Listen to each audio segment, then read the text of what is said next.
Hello hello, bonjour bonjour, chào mừng các bạn đã quay trở lại với Thiệu YouTube channel. Nếu như đây là lần đầu tiên bạn theo dõi video của mình thì mình là Phương Thi Thu. Hiện tại thì mình đang sống tại châu Âu và làm việc trong ngành thời trang. Còn nếu như đây là lần thứ N bạn coi video của mình rồi mà vẫn chưa bấm nút đăng ký kênh cho mình thì hãy làm điều đó ngay đi nhá, cả cái chuông ở bên cạnh nữa các bạn nhé. Còn video ngày hôm nay thì sao? Video ngày hôm nay là một cái video reaction. À không, đúng hơn là một cái video review về cái fashion show. Có thể các bạn đã biết đi, thì đây là một cái khoảng thời gian mà bắt đầu tuần lễ thời trang tại Paris dành cho Menswear và haute couture. Thì cái Menswear Fashion Week thì nó bắt đầu từ ngày 19 tháng 1 và tiếp sau đó thì là một cái Couture Week.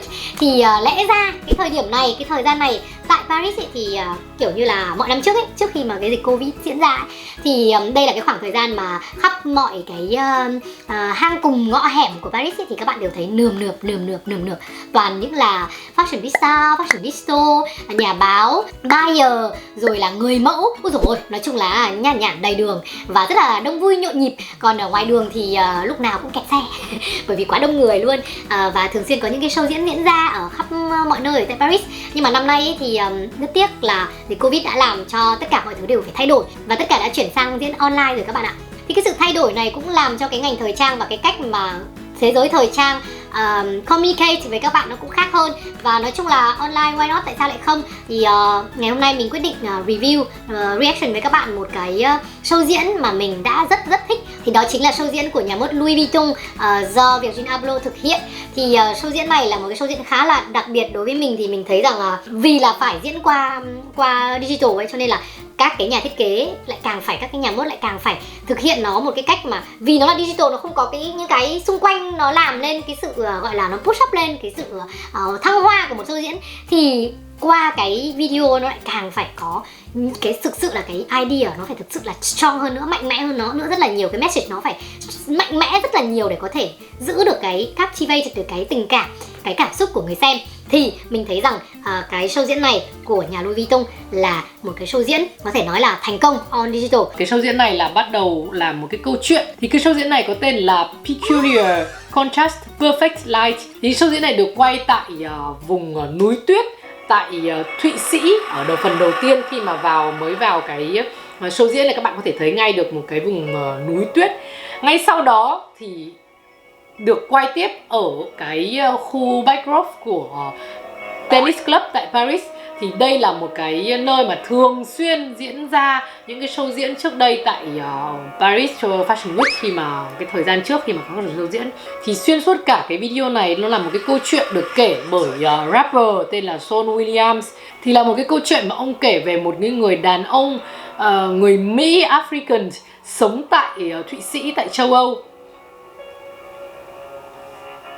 Rồi, thì đây là cái cảnh mới vào này, các bạn thấy rằng là nó là một cái cảnh chuyển cảnh đối với mình rất là đẹp. Bởi vì là người mẫu đi trượt băng từ cái vùng núi tuyết trở vào đến cái tennis club của Paris. Đẹp quá.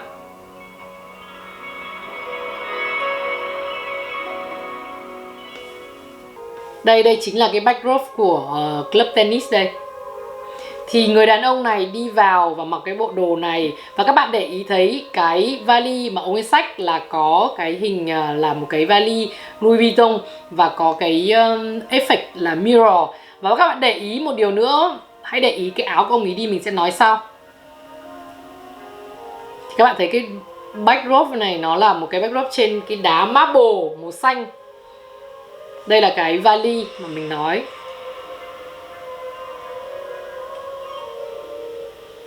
Make it up to me.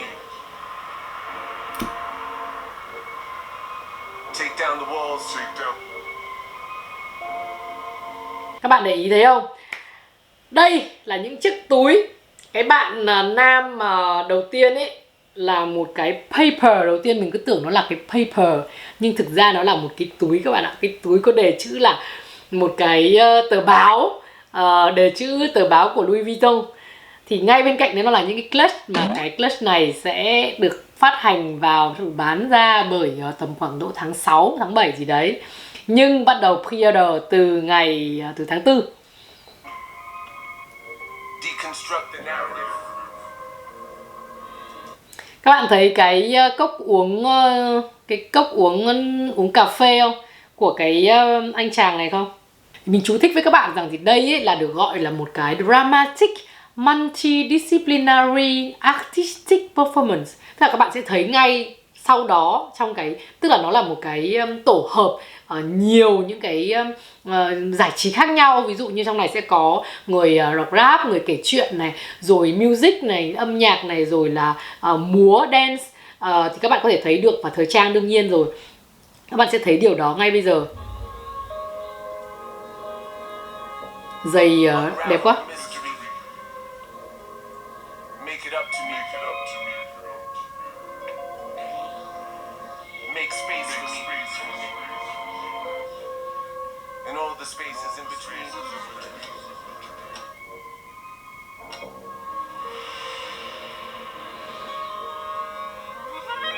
Make it up to me.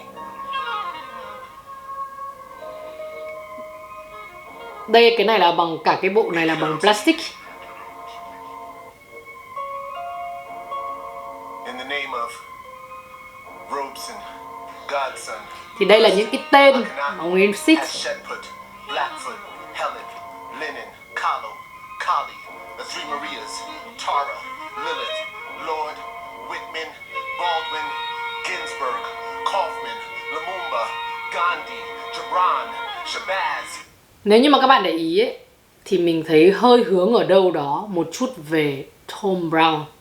Nếu như mà các bạn là những cái người mà thích Âu phục, những người mà thích những đồ kiểu đơn giản, những cái đồ formal, thì đúng là cái show này rõ ràng là Virgil Abloh đã announce là đây là một cái bộ sưu tập khá nhiều đồ formal. Thì mình có thể thấy được đâu đó xung quanh, nói chung là nó cũng có cái vóc dáng Tom Brown ở đây một chút. Kính, ôi màu đẹp quá.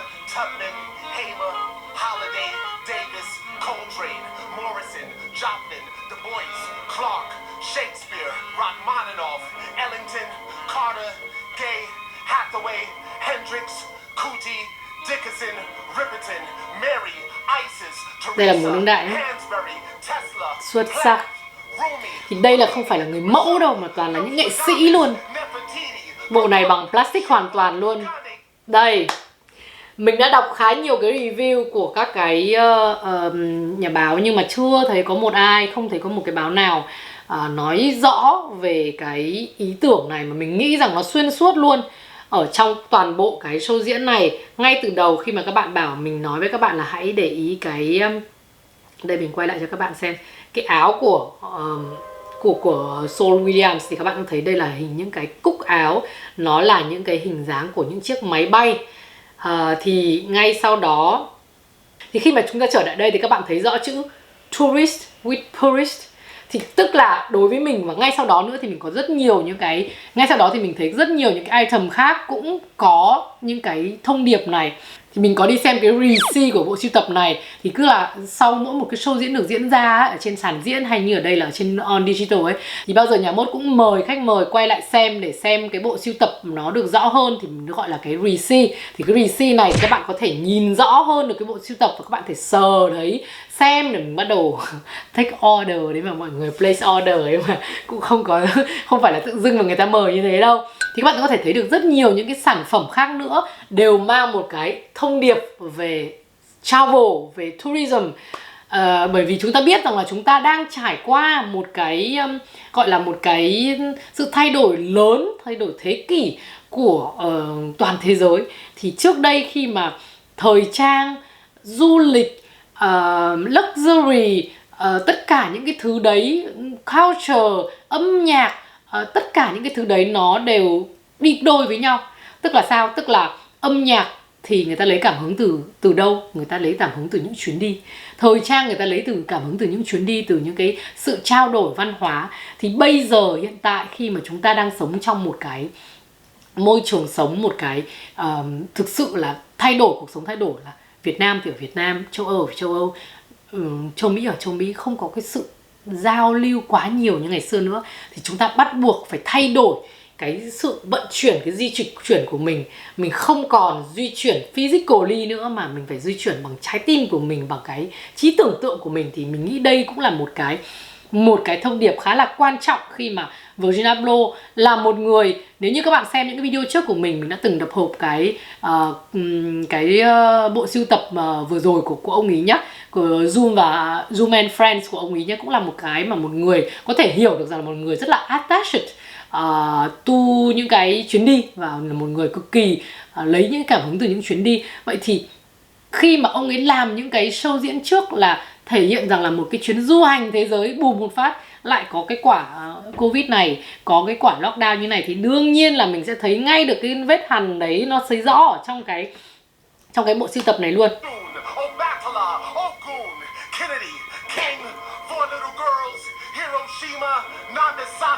Mình rất thích cái cách mà ông ấy rap, nó kiểu nó là một cái cách kể chuyện nhưng mà thể hiện được kiểu như là get out được everything ra ấy.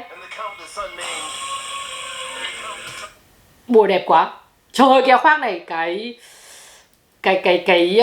pattern này có rất nhiều thứ mọi người ạ. Logo nó vẫn, tất nhiên nó vẫn là cái logo thôi. Các bạn có để ý thấy rằng là tất cả các nhà mẫu lớn khi mà người ta sử dụng cái name của họ thì người ta sử dụng cái logo rất là nhiều. Thì bạn thấy rằng là ở đây ấy, thì mỗi một cái nhà thiết kế, mỗi một artistic director khi mà họ đến thì họ chỉ sử dụng cái logo để kiểu như là thay đổi đi, refresh đi một chút. Thì đây là cái cách mà Virgil Abloh đã đưa cái thương hiệu Louis Vuitton trở nên trendy hơn, trẻ trung hơn. Các bạn thấy rằng là cái logo ở đây được sử dụng rất nhiều màu khác nhau, có ánh bạc và có những cái logo chìm kết hợp với nhau trong một cái áo khoác. Áo này chắc phải 6-7 nghìn.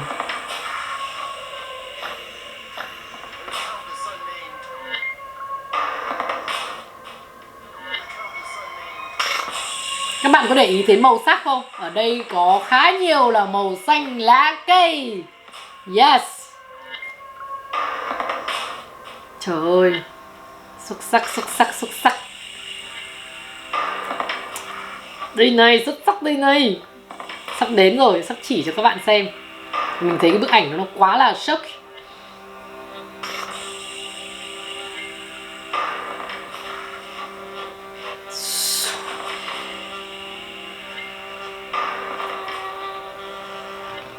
Kiểu xem cũng thấy hồi hộp ấy.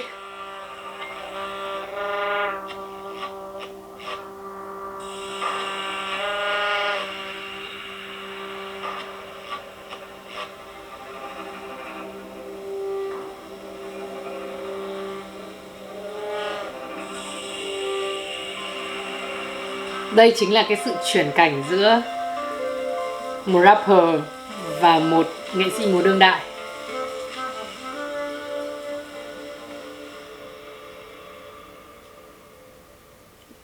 Đôi giày màu đen bóng bóng này chắc là sẽ bán chạy đấy, các anh nên mua các anh ạ. Siêu đẹp, siêu đẹp.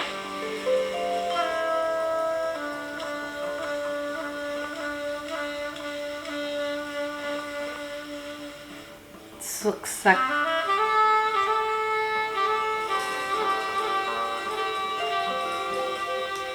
Cái túi này này mọi người, cái túi Kipple này ấy, rất là to và cũng là màu xanh. Cái logo, đây là một cái logo mà kiểu cái Kipple nó khác đi ấy so với mọi lần. Và các bạn thấy là khá nhiều formal wear đúng không? Lát nữa mình sẽ show cho các bạn xem những cái ảnh của mình chụp hôm mà đi xem receipt. Các bạn sẽ thấy rõ hơn.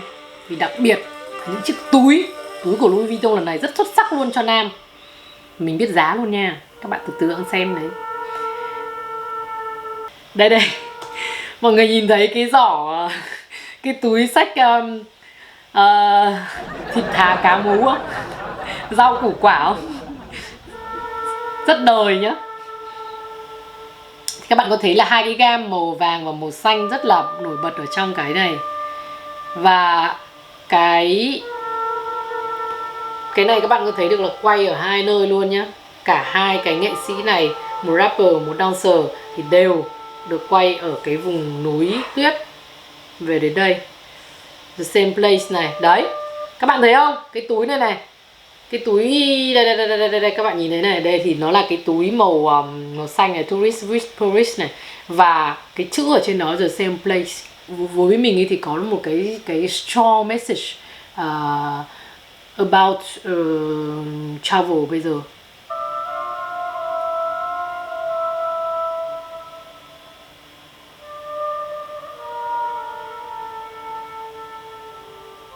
You know when all the girls used to take things for runways or ballrooms, it's not stealing or robbing or looting, it's stepping into a fantasy that shouldn't be a utopia, but just a living right. I think as black people and as trans people and as marginalized people, the world is here for our taking, for it takes so much from us. I do know good thieves, those who steal hearts and glittery dresses alike, those that steal shows and gazes, food for their baby and for their village. In fact, I know plenty of good thieves.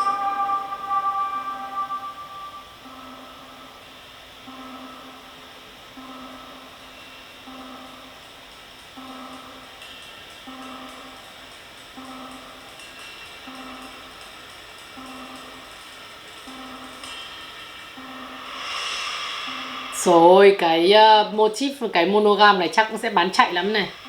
Kiểu khá là giữa hai cái màu phối, màu tím và màu xanh ấy. Rất là hot luôn.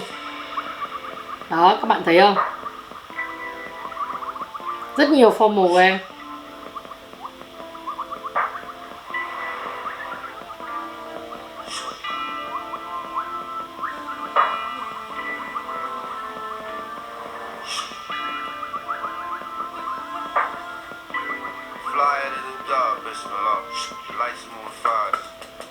Trời ơi. Đây. Rồi các bạn thấy cái máy bay không?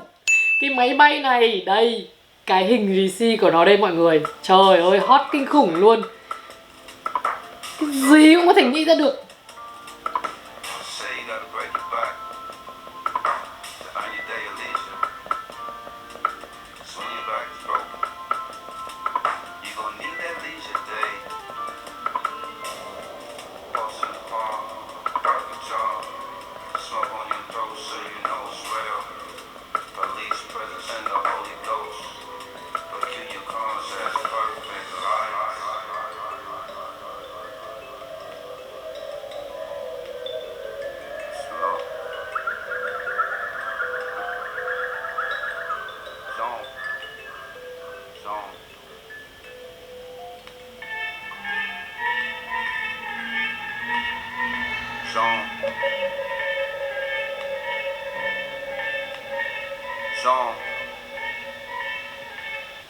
Đây là một cái túi gọi là cái clutch.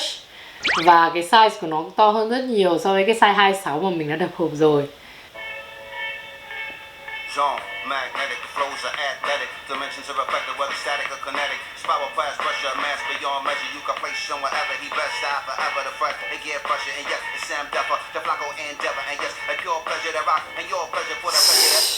Xuất sắc. Đây nữa, các bạn thấy không? Đây tất cả là những cái ngôi nhà chọc trời của New York.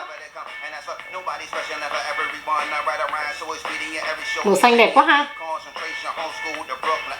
Để motif. Đẹp quá. Đây, ui dồi, đây mọi người ơi. Đây chính là cái áo mà có thể nói rằng là gây sốc nhiều nhất. Đây là tất cả những cái monument của Paris. Trên chiếc áo này mang cả Paris trên người nó. Đối với mình, đây là một cái sự tưởng tượng, một cái trí tưởng tượng khá là kiểu far away luôn. Bởi vì có lẽ đây có thể thấy được, mình có thể cảm nhận ra được cái sự kiểu như là thèm muốn được di chuyển, được dịch chuyển. Ở cái nơi mà Virgil đã kiểu vẽ ra, làm nên cái áo này giống như là một cái cách để có thể đưa mọi người đến gần hơn với cái nơi mà mình mong muốn. Mình không biết diễn tả nó như nào nhưng mình có thể cảm nhận được cái điều đó từ trong cái con người của cái sự mà mong muốn được travel, được đi xa, được đi du lịch ấy, được đi đến những chuyến đi những cái nơi này nơi kia, nó quá là mạnh mẽ. Thì mình biết một người như vậy ở Việt Nam có tên là Vuitton Tiền.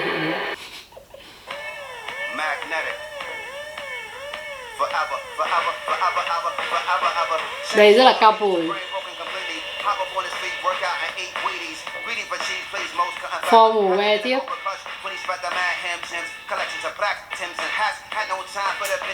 Đẹp, trời ơi, xuất sắc, quay đẹp quá, say quay đẹp quá. Thì đây các bạn có thể thấy rằng nó có khá nhiều hơi hướng của Tom Brown, thành ra các bạn thấy là, nhưng mà nó fun, nó thay đổi. Và cái túi này các bạn ạ, tình hình là cái túi này rất đắt.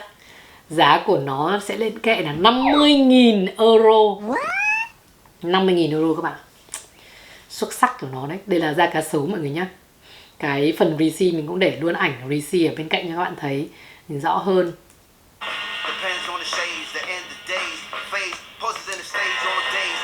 Trông như kiểu cho nên đấy.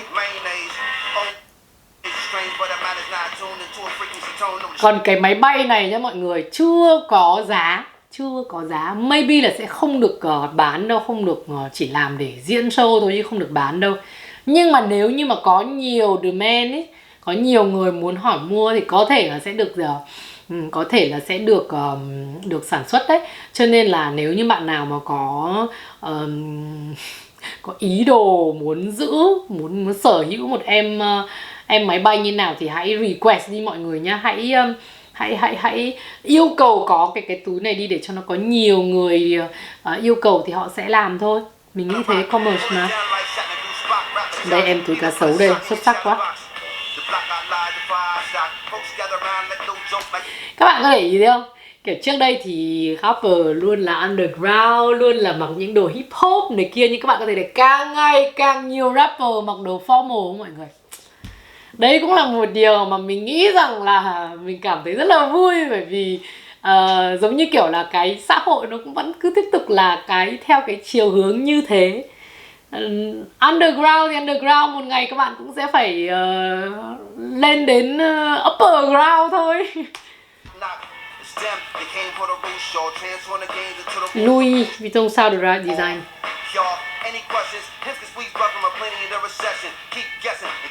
Cái túi này cũng không nhớ chính xác giá bao nhiêu nhá. Cái túi này chắc chắn là cũng sẽ hot này, kiểu dạng như là nó bằng metallic kia, rồi là bằng kiểu mirror, cái effect mirror ấy.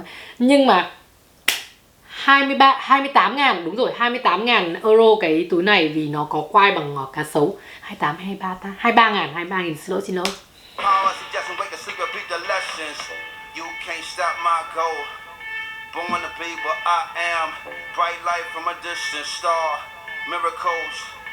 Đẹp quá. Trời.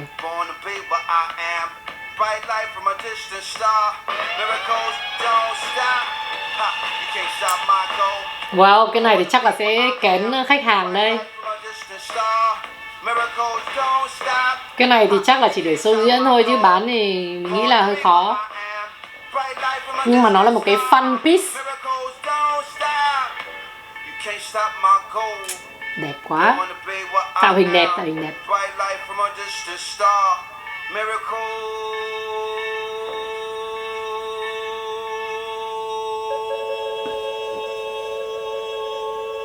Mình chú thích thêm là có khá nhiều, sau cái clip này diễn ra thì có khá nhiều những cái drama xung quanh cái việc đạo nhạc.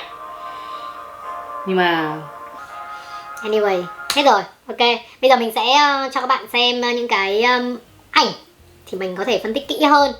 Nhiều khi ấy, mình đi xem show ấy thì mình chú ý, mình bị phân tâm bởi những cái điều khác nữa. Nào là âm nhạc, nào là diễn viên, người mẫu, rồi là những cái celebrity ngồi hàng ghế, người đi xem rồi các thứ. Cho nên nhiều khi ấy, mình cũng không thể thấy rõ được những cái bộ trang phục đó. Và bản thân mình nhiều khi mình đi xem cái show đấy về, xong rồi về mình xem lại ở trên website những cái bức ảnh, những cái bộ look ấy, mình bảo ô cái này không thấy lúc nào đi lúc nào nhỉ. Tại vì lúc đấy mình cái tâm trí của mình nó sẽ phát đi nhiều hướng. Thì ở đây cũng vậy, nhiều khi mà mình xem lại thì mình cũng bảo cái này mình chưa nhìn thấy. Thì đấy là cái cách mà mình cảm thấy rất là thú vị khi mà mình xem lại những cái ảnh của defile ấy, của fashion show ấy. Thì đây là những cái bộ trang phục. Bởi vì nếu các bạn thấy là khi mà bạn xem một clip, bạn bị cuốn hút vào cái performance đấy thì bạn không thể nhìn rõ được những cái trong đó, những cái different look ở trong đó thì mình nhìn không kỹ được. Đây. Thì cái bộ này thì nói chung Tom Brown nhìn khá rõ.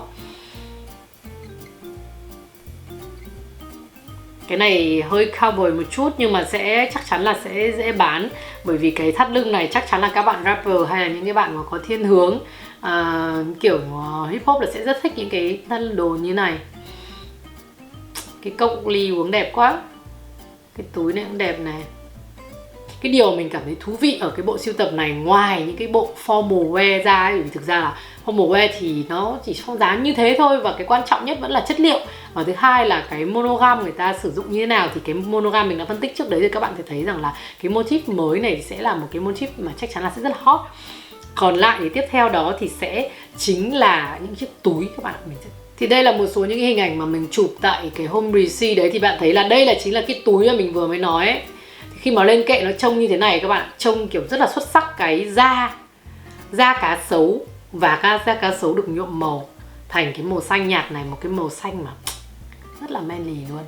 Tiếp theo đó là cái cái motif, cái motif về Louis Vuitton ấy, cái màu sắc và cái mà tạo đây là cái sắc kipple. Size này là size small nha các bạn, bởi vì cái nano là cái lần trước mình có unbox ấy, thì các bạn có thể thấy là cái size của nó bé hơn rất là nhiều.